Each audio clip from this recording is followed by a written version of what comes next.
Welcome to the Better Call Daddy Show. This is Big Daddy. Oh my God, that's hysterical. You're not going to believe this. Oh my God. 5 stars. 5.5 stars. Papa. My dad is my hero. Grandpa, are you ready? I love a good happy ending. Oh boy. Hey. It's a phony baloney. And a tit for tatter. Hey, a lot of these things, I don't know where you're getting them from. It sounds like they're coming from when I look in the mirrors. Damn the public. Damn the public. Today we're getting lessons from a lap dancer. She went by the name April, but her name is really June. June, Morrow, welcome. I was just rewatching your Jay Shetty video.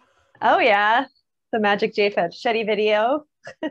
Wow. I want to dig into that. Okay. I want to know about the stripper life. Oh my God, overrated. Overrated. And you started at 26? Yeah, I was 26, which is actually kind of old in the business. I was, I guess, kind of running away from home. I wanted to take some time off and figure out what I wanted to do. I'd had some things didn't go so great in my personal life. And like I was divorced and I was in a job that I didn't like. And I tried to do like, it's ironic because I tried to become a motivational speaker and like put all my life savings, which at the time was like $300, it wasn't much, into this little workshop that I called the Great Dream Connection. And I was so excited about this. And I was like, I'd seen Tony Robbins and I was like, I'm going to be the next Tony Robbins. I was so like stoked. And I did this workshop and nobody showed up, like nobody. 2 people showed up. They thought it was an English as a second language course. And I was devastated. And I had like no idea what I was doing. Right. So I was like, oh my God, this is awful. And then I was out of money and I'd quit my job because I thought if I do this workshop, I'm going to be the next Tony Robbins. Like I was really that naive. Yeah. So then I had to get a job really fast that I didn't like. And, long story short. So then I met this guy and he lived in Toronto. I was living in Ottawa, Canada at the time. And he lived in Toronto. And he was like, come to Toronto. You can make some money as a stripper. And I was like, that sounds good. Because I didn't really know what I wanted to do with my life. So I just packed up, sold everything, moved to Toronto with this guy who I'd known for maybe a month. And yeah, my goal was I was going to work for, I think it was like work for 8 months or work until I earned a certain amount of money. Then I was going to take time off and I was just going to travel across the US and hostel and do that whole like hosteling thing. And then I would know what I wanted to do after taking this trip. So when I got into the business, I think it was in September or something. And I decided I was going to work until April and I was going to try and make as much money as I could until April. So I actually gave myself the stage name April. So when I introduced myself to people and I'd be like, yeah, hi, I'm April. Right. And they'd be like, what's your real name? And I'd be June. And they'd be like, no way. That is too funny. You know, I don't think you're alone in thinking that you can become like a motivational speaker after Tony Robbins. Like, I feel like a lot of people want to do that. Yes. And I mean, there were other things that had happened, like I tried to go for other jobs and I messed things up like really bad. I went for one job interview. I wound up like sleeping with the guy and like, it was just, it was a whole bunch of like, you know, your 20s are for messing up. This was a period where I was just like repeatedly messing up. Yeah. So I was like, I need to kind of get away, put some distance between me and this and figure out what I want to do beyond being a motivational speaker. Cause I'd put that dream on hold, which is so funny because when it all comes full circle, right? And then I have this speech about how I got out of stripping that becomes this speech that gets viewed by all these people on the internet. And I am a motivational speaker. Why do you think it is that speech gets the most attention? I think, well, that speech got a lot of attention because I think it's about, you know, we've all been in places in our life where it's like, we think things can't change. We think things are like, it feels impossible. Right. And I think that's very relatable. Not everybody's been a stripper, but everybody's been in a place where they felt like this isn't where I'm supposed to be. And how do I get out of this when this is the only world I know right now? So I think that's why that video took off.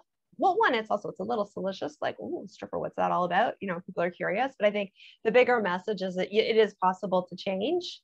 And sometimes you don't need to know where you're going. You just have to put one foot in front of the other and just keep going. The path will reveal itself. Did you ever think that you would become a stripper prior to the guy suggesting you do that? Well, yeah, because I had actually tried it once before. Before I married my first husband, before the divorce, I was in a not too healthy relationship. And I got out of that relationship and I was just like free. And I was 23 and I saw an ad for exotic dancers wanted and just in the newspaper. And I thought, oh, I could do that. That's something, I'd always like, growing up, I'd seen like burlesque entertainers like Mae West in the old movies. And that was always something very sexy to me. So yeah, so I went and I met this guy and he sent me that night to a strip club and I just did it for this one night. And it was a very different industry and every state, every province, every part of the world has different laws around what is okay and what's not okay.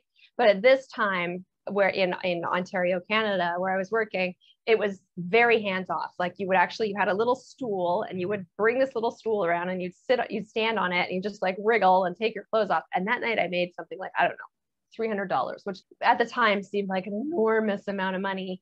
But the next day I was walking around and I was looking at guys on the street different. And I was like, I could get a dance from them. I could get a dance from them. I could get a dance from them.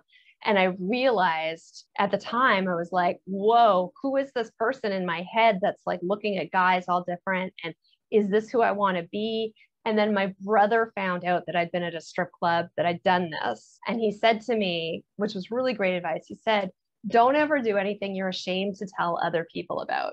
And I had a job at that time. I was working at a bank. So it wasn't like the money was like a big issue. So I kind of decided, no, I'm going to just, this will be like something I did one night. It was exciting and really tempting, but I'm going to not do it. But then after the whole, like, I'm a motivational speaker. Ooh, I'm not a motivational speaker.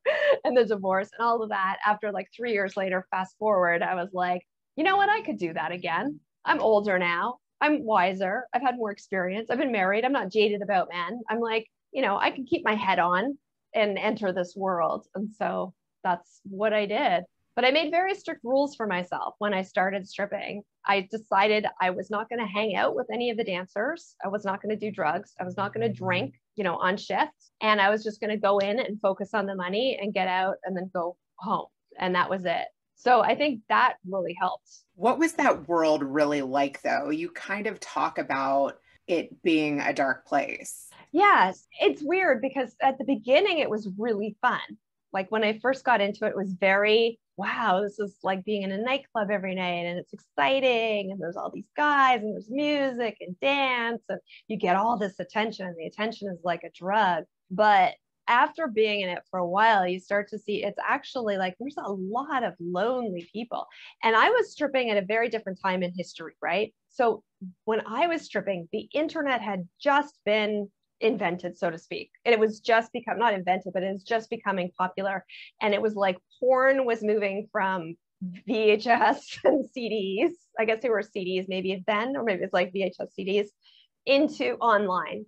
So there was like, when I started, to see a naked girl like was very different than like what it is now, where you can just type in a few things and have like a webcam girl. Like, so it was and I was there during this transition. And so I think I saw the industry change, and not for the dancers, not for the better, because they stopped getting paid very much. The money all came from like lap dancing and hustling, and the lap dances got closer and closer.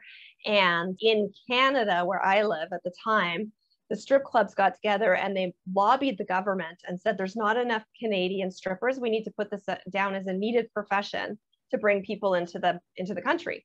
So at that time, in the late 90s and the early 2000s in Toronto, there was an influx of girls from like Romania and girls from Russia and girls from Costa Rica and Thailand and all these other countries, who some were legit and some, I think they were trafficked. But there was like this influx. And at the same time, there wasn't as much customers. So it was very like much more supply, not as much demand, much more competitive. And I think the girls who kind of stayed in the industry, like it's a hard thing to do because you put on a face, you pretend to be somebody that you're not. And when you do that repeatedly for years, which I felt like, I was in the industry for 6 years, which was about 4 years too long, in my opinion, you see like the loneliness in the clubs, because the people who were coming to the clubs there were bachelor parties and stuff like that. But, the bread and butter that you made your money off of was lonely married guys. And that was sad. like guys who would just come and they'd come after work and they were married. They, they were in like a relationship that something was wrong there, obviously. And this was their escape. And they got to play someone to be their pretend girlfriend. And it was very clear to me because I was sober that this is what was going on. And I think it felt sad. And I felt sad. I felt really sad. And I felt kind of trapped in the business because the money was there somewhat, although it got less and less over the years, and the attention.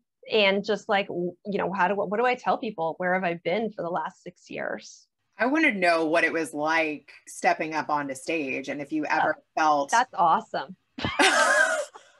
That part is amazing. If I just got paid for being on stage, taking off my clothes, dancing, like flirting with people in the audience, no problem. I still love being on stage with my clothes on now, but I loved it. Like that was the biggest high. And that, people think that's like, I don't know, like that's you're moving and it's you're creating rapport with the audience. And I found that like super, like I would be shaking when I got off stage. I loved it, but I would be shaking. And even like 6 years in, like my last shift, my last stage show, I was still shaking. I would always shake when I got off stage because it was such a like adrenaline rush and also terrifying, but fun, kind of like zip lining. That's how I would describe it. Like you're just like the music's on, you step out there and you're like, let's just do this. Let's entertain. Let's have fun. And how do you keep them from not going too far? Well, with your hands. It was a lot of like, let me just grab your hands and I'm just going to push them against the couch or wherever you're sitting. Well, there's bouncers there. So if things got out of hand. And like I said, I mean, it was the laws about what too far was really changed over the 6 years that I danced. So I think now, and I'm not 100% up to speed what the laws are here, but I think touching above the waist is okay, like full on touching. And I don't know what it's like. Different states are probably different.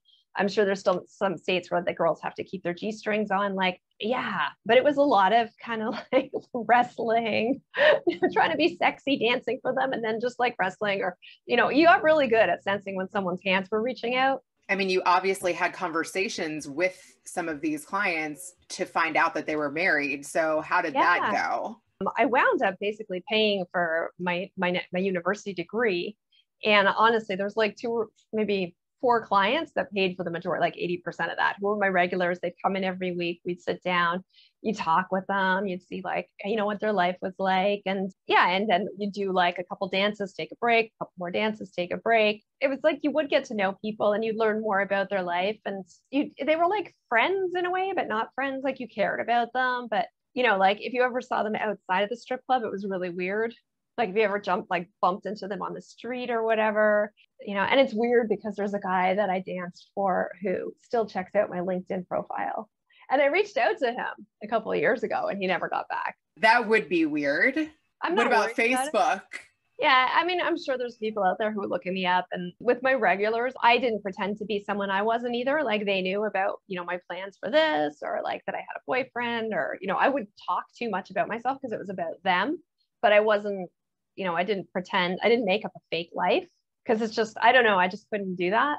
Also, like, did boyfriends have a problem with you doing that? Well, no, I had this one boyfriend when I started, the guy who I'd met in Ottawa and who said, yeah, come and move. And he didn't have a problem. In fact, I think he kind of thought it was like a status symbol of some sort because he was a bit of white trash.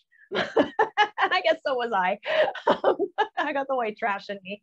So yeah. And then when I left him, the next guy I dated, it was really like a token, like, then it was weird because it was like, this was a guy who was like and he was actually a guy I'd met at the club, which was a bad move. Yeah. And it was all about, ooh, she's a stripper. And it wasn't even about like who I am as a person. That didn't last very long. And then when I met the guy who became my second husband, he didn't really care. Like he wasn't really into strip clubs. He wanted to see me improve my life, but he wasn't really jealous about it or anything. And then I want to go into the breadcrumbs of what happened from the experience of working at the strip club. So I'm in the change room one day and I see this newsletter and I'd always thought about being a journalist. Like I'd always been a writer. When I was a kid, I wanted to be a journalist. I wanted to write books. I saw myself working at like the editor of Cosmopolitan magazine. Those were my dreams. So everything was all around writing.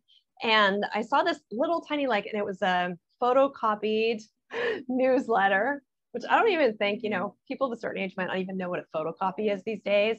But it was basically like this photocopied news. Yeah, no, there's still photocopiers, but it was like really super old school, this broadsheet.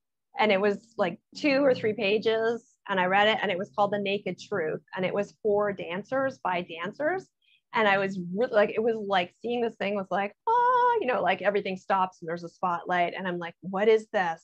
And I was like, I need to write for this because I'd been like journaling about my experience. And I was like, I had ideas in my head to talk about being a stripper and I needed a way to do it in a safe way. So yeah, so there was like a little, write for us on the back and an email or a phone number. I can't remember which. And so I contacted the person who was in charge and they said, yeah, come to a meeting. We're called the Exotic Dancers Alliance and we're lobbying for better working conditions for strippers in Ontario and in Canada. And so I went to this meeting and it was like this woman who had been a feature entertainer and had traveled all over the world as a stripper, but back in the day. And then another girl who was a stripper and then like some guy who worked in some legal firm. And yeah, it was just like a really small core group of people. And they wanted to improve conditions for strippers because they knew that, we weren't getting paid correctly. All these fees were probably illegal. Things like even just keeping the pool sanitized, like there's increased risk. Some of the girls were working in the sex trade on the side. So there's risks around that. So yeah, so I got involved with this group and they didn't really have anyone doing their communications. The person who had done the newsletter wasn't really interested in continuing to do that. So I was like, I'll do it. And so basically I taught myself how to do online layout, graphic design and layouts, put together a new newsletter. It was printed at that time. And then I taught myself like editing and I taught myself writing. And I took this little 2-page newsletter and I turned it into like a little magazine chock filled with all different things. And oh my God, I loved it so much doing this little magazine. And then of course the internet hit and this was around 2000, 2001. And we're like, oh, everyone's getting a website. We need a website. So I taught myself web design and put it up on the web. And then because I'd done that, then I got involved with Toastmasters because I wanted to be on stage and speak with my clothes on. So I got involved in a local Toastmasters group and I started doing the same thing for them. I did their website and I did their newsletter. And then I took some comedy classes, some improv comedy classes with Second City. And then I did like a little improv newsletter and an improv website. And I had all these like little things going on with all these like little volunteer things I was doing on top of stripping. And that was enough, actually. That gave me the courage to actually approach like this tiny little community newspaper and say, hey, could I write for you? Because here's some stuff that I've written for these different things. And they're like, yeah, sure. And I wasn't getting paid anything for a while before I even approached them. There's a newspaper that the homeless people in my community sell on the streets. And it's a fundraiser for them. They get 25 cents or something. So I wrote a comedy column for them for a little bit. And then I wrote community news for this little neighborhood newspaper for a little bit. And then all of that was enough to get a portfolio to get into a postgraduate program in journalism. What did you write about? What did I write about in the newsletter for the strippers? Or for a homeless publication? Oh my gosh. I had carte blanche because there was really no editor. So I wrote about things like city life, like walking my bike up a hill on a hot day. Like, I don't even know. Like, I was trying to be like Dave Barry. I thought, I could be a humor writer. It was all first person stuff. And it was all about city life and just kind of like slice of life stuff. Like the month before I started journalism school, I quit stripping for the last time. A couple of years later, I did some stand-up comedy and then I got into this festival of plays. And so I wrote a one-woman show called Miss April Day School for Burgeoning Young Strippers, which was all about what actually happens in strip clubs versus what you think. And it was about this young girl who has all these dreams and she becomes a stripper instead. And then how she kind of eventually owns her authentic self and leaves the business. The whole like stripping thing turned into fodder for art. What later were your on. Dreams as a little girl? I mean, I had lots, but I wanted to be a journalist. I wanted to be Helen Gurley Brown. I wanted to live in the city and write in a national women's magazine and, or I wanted to be an anchor woman, but not really talk about the news, but just be on television. I became a dating coach in my mid 40s, right? Because I did like so many things in my 30s and 40s. And now that it's COVID, I'm so boring. But I was a dating coach in my mid 40s. And I wrote a guide for women called Love Lessons from a Lap Dancer. And what I did was I talked about in this guide, it's an unconventional guide for women who want to date with confidence and put themselves first and understand men. And I start off this book by talking about the things that I learned about men working in a strip club. Do tell. I want to know that. One day I'm in the strip club and it's like mid-afternoon, Wednesday afternoon, nothing's happening, boring, right? We're all just kind of like sitting there waiting for people to show up. And I go and I sit down with this older gentleman and he's like very well put together. He's got that European, I don't know how you describe it, just like European style, right? And he's probably like 65, maybe even 70. We start talking and I start hustling him a little, right? To try and get him to go in the back. It's not happening. And he says to me, he says, April, why do you think men come to the places like this? And I'm like, because they want to dance with me in the back, of course, right? Hey, baby, let's go back. And he's like, no, nice try. And he goes, I don't know why. And he goes, men come here because they want to feel fearless. Interesting. Women want to feel safe. Men want to feel fearless. And this is so true because when I got into studies of gender intelligence, when I became a dating coach and started looking into like, what is it that men want? Like really, they want to feel like the guy, right? They want to feel powerful. They want to feel like they can take care of a woman. Not that they have to take care of a woman, but if they want to, they can. And women, we want to feel like our guy is not going to abandon us just because of biology, right? We don't want to feel like a guy's going to use you and then lose you. We want to feel like safe around him.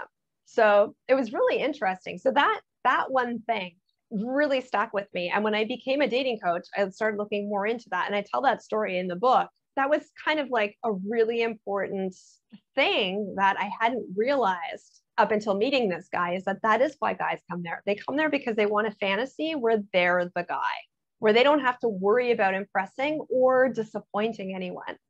And it's a very clear, cut and dry transaction. Here's some money, pretend that you love me, right? Show me your boobs, right? Help me forget. There's no complexity to it. You don't have to court or dine anyone. It's just kind of like, this is it. Do you think that men feel loved just from showing them your body? No, that's a totally different thing.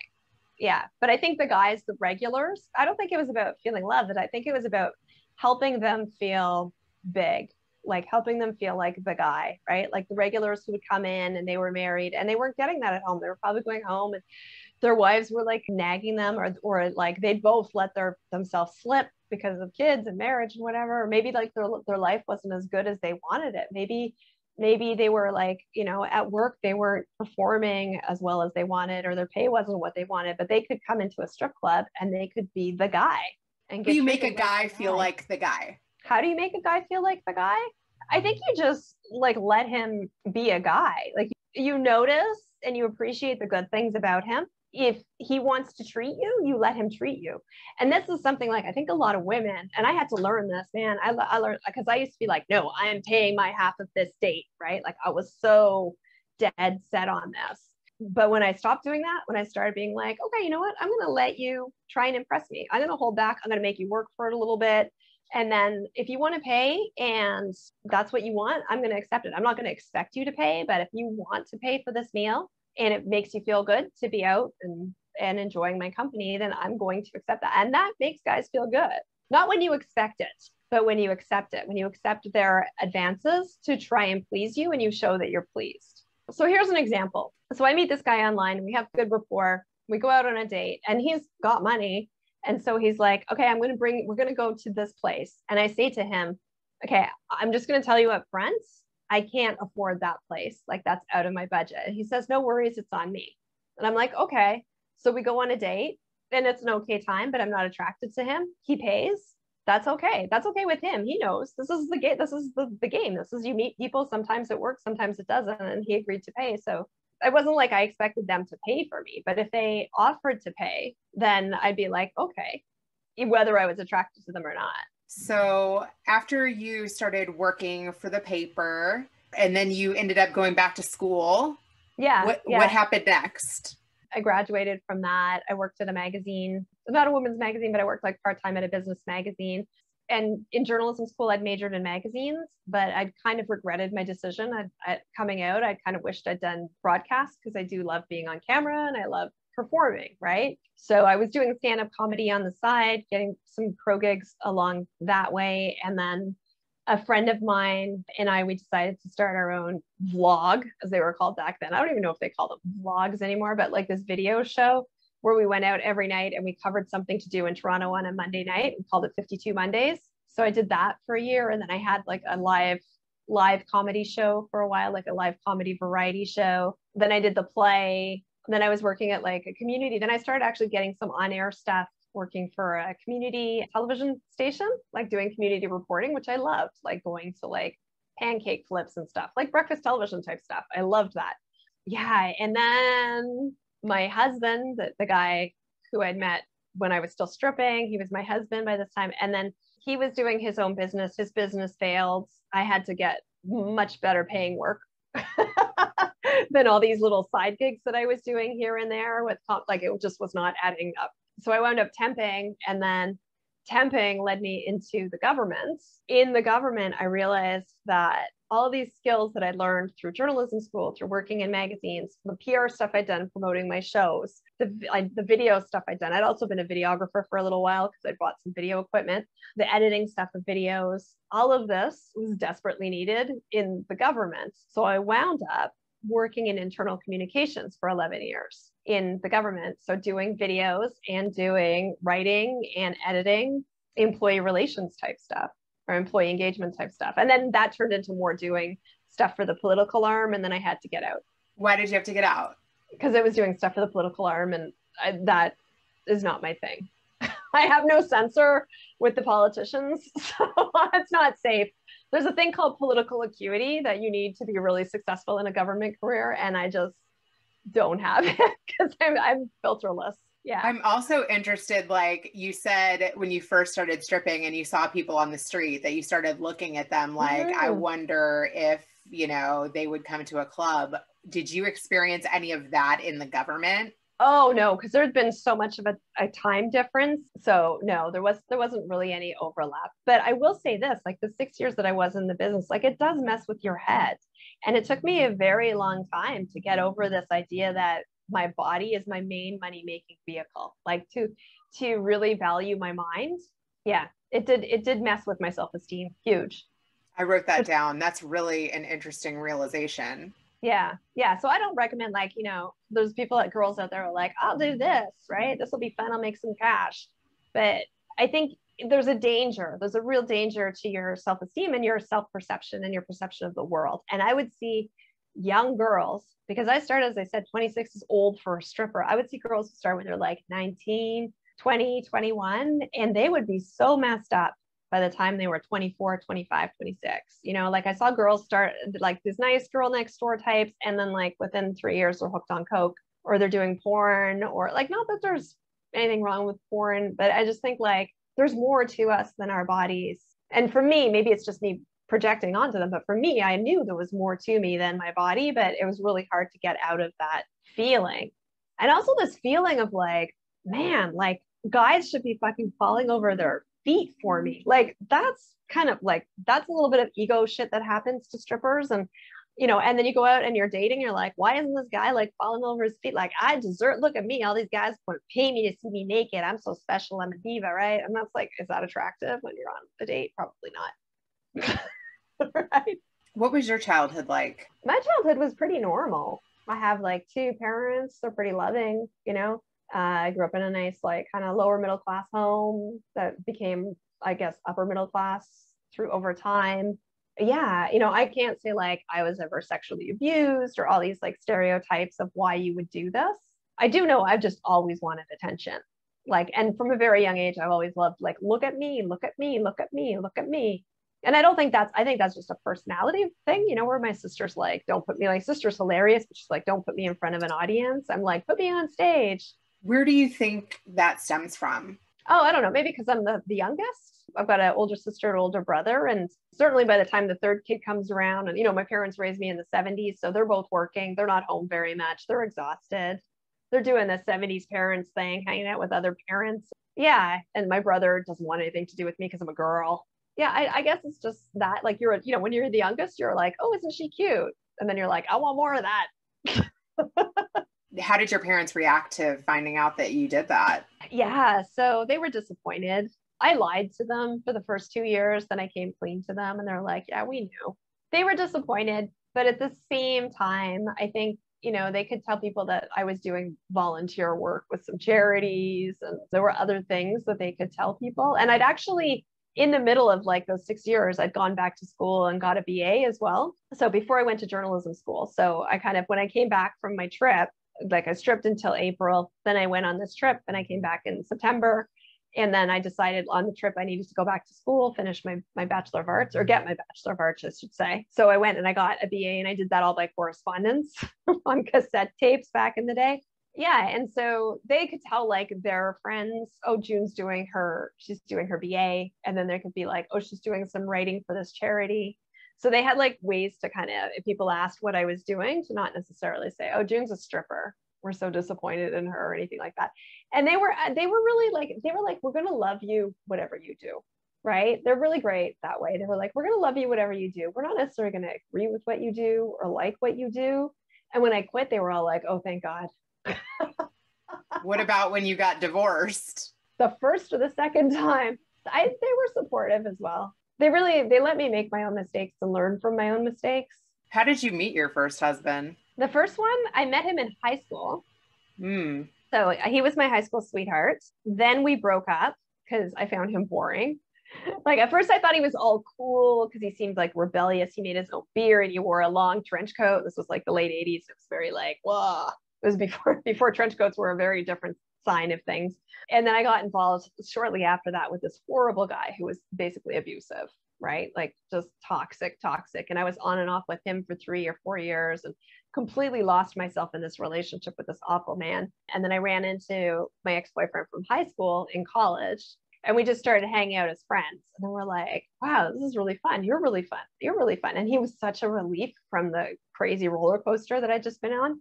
So I ran like into his arms. I was like, oh, when we decided to finally like, why aren't we together? And then we hooked up and we had good chemistry. And that's pretty much how I met him. And then he proposed at his office Christmas party, which I think is a sign.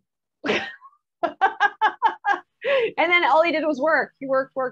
And I was like, you're in your mid-20s, and there were things like Lollapalooza and like festivals and that whole like 90s rock scene. And I wanted to travel, and I wanted to go and, do fun things in our 20s. And he wanted to build a career, buy the house with the picket fence and start a family.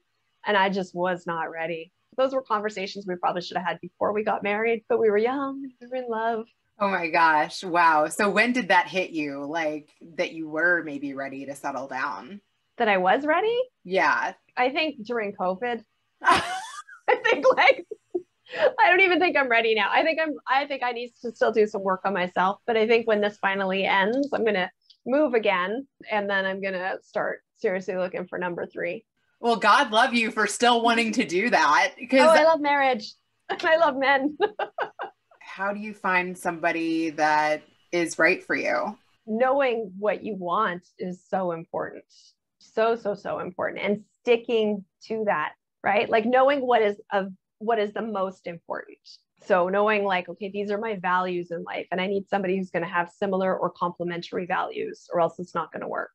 I think that's the key. And then just getting out there and being busy and letting people know that you're looking, and, referrals. Yeah. So you did work as a dating coach. Like, yeah. Did you have some successes there?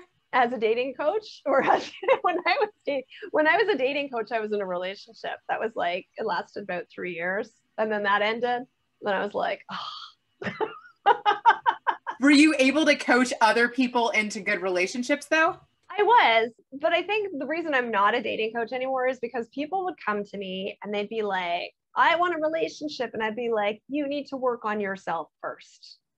A relationship is not going to solve this. Right. And people did not want to hear that. They didn't want it. They wanted, no, just tell me like how to text this guy so that he's going to call me back. And I'm like, he's not calling you back. because he doesn't want to be with you. Like, and it's not about you, but it is about you. Like, you need to create some boundaries. And I kind of came up against this issue again and again with people who are like, you need to create some boundaries and you need to really value yourself more. If you want to find somebody who's going to value you, you need to value yourself. Yeah, no, tell me about the process of putting together a book too. That was good. I mean, I loved it. I want to write another book. I love writing. So it was good because I got to draw on, like, I have dated so many men. Like, you know, I think if there's one thing that makes me stand out, it's not the stripping. It's like the sheer number of men I have dated in my life. Serious, like, it's abnormal. It's like in the, 3 digits, like, it's not normal. So I don't know what that says about me, but writing. What have you learned from that? Like, well, value yourself, right? Put yourself first, know what you want. I mean, but for a lot of these guys, the guys I dated was like, I didn't really want to be in a serious, I wanted to play the field. I was out of a long-term marriage. And I was like, I'm free, let's have fun. So yeah, but back to writing the book, the process of writing a book was great because I got to draw on all the things I learned from many of those scenarios. So that was good. That sounds like a comedy show right there. Yeah, probably. That'll probably be like the fourth thing I do is stripping. Like, write the sitcom. I don't know. I think I'm ready to put the stripping story to bed, but the men's story, I don't know. Maybe that'll go somewhere. I've only had one COVID boyfriend. He's gone. This year, I don't think there's going to be any boyfriends. And this will be like the first year of my life where I probably haven't dated anyone since I was 12. What has that been like for you? Like, has that been reflective? So boring. I mean, it's supposed to be growth. It is growth. It's growing. But it's just, like where I live right now, I'm in Toronto. We're in lockdown. We've been in lockdown since October. Like, it's just like nothing's open. There's nowhere to go. There's nothing to do. There's not even restaurants. Like, it's frustrating. I think if it was like a non-COVID time and I could get together with my friends and we could hang out and do social stuff. Yeah. But now is not a good time to be dating, period, for me. And it was actually COVID that broke us up. It wasn't COVID that broke us up, but COVID was like the precipitating factor because the city went into a stricter lockdown. And I knew this guy was hanging out with his family and that people in his family were hanging out with who knows who, right? Because he had like younger people in their 20s, his nieces and his nephews who were still going out partying. And I said to him, and because my roommate is immunocompromised, I did not want to risk catching something and bringing it home to her. So I said, let's chill on the seeing each other in person for a bit, until this next stage is done. He just ghosted me for 3 weeks. He didn't call me after being like, we spent New Year's Eve together. That was it. Yeah. And I was like, okay, well, if you were really into me, you would have reached out to me, because guys, if they want something, they're going to make an effort. What do you want in the one?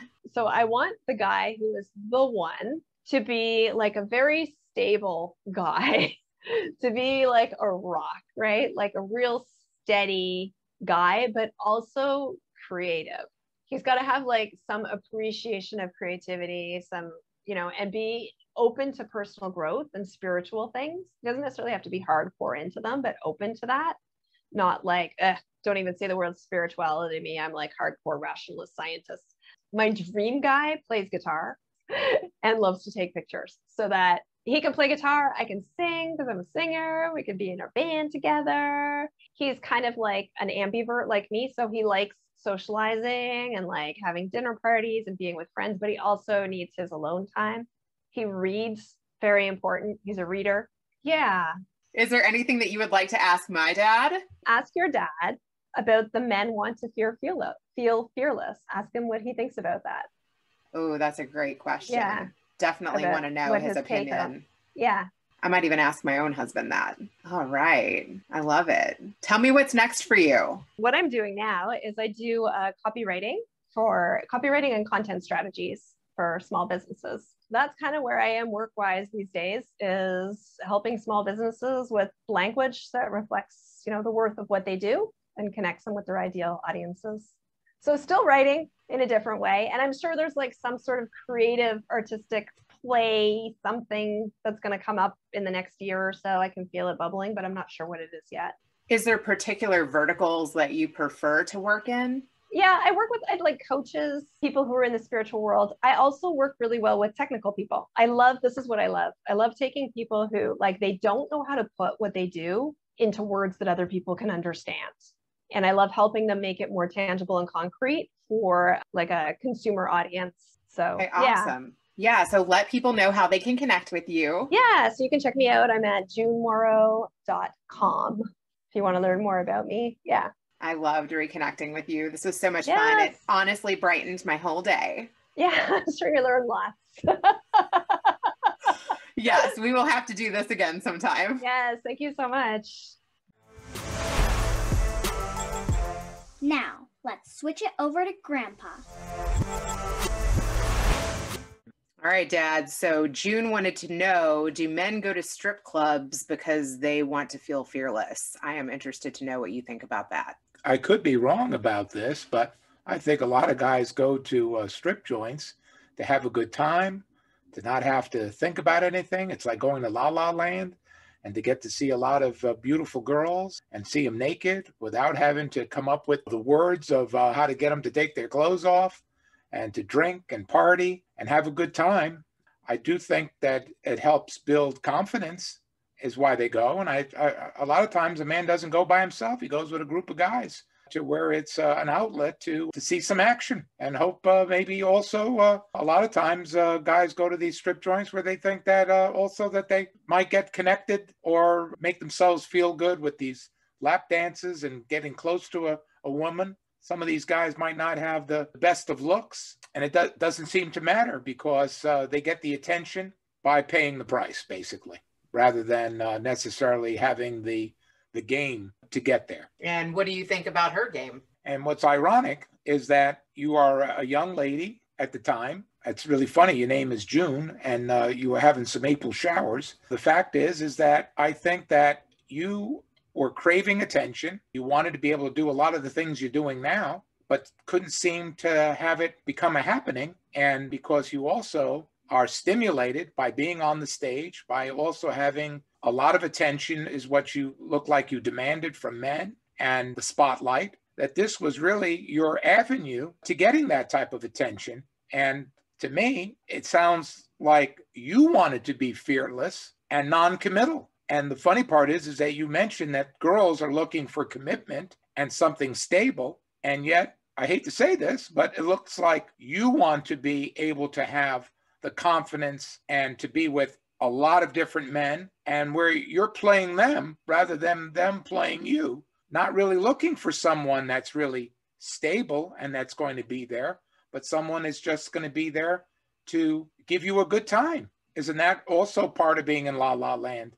Because that way you don't have the responsibilities of really being tied down to a serious relationship where it's not just about your feelings, but where you have to concentrate on the feelings of others and be accountable for it. It's also a way to avoid that.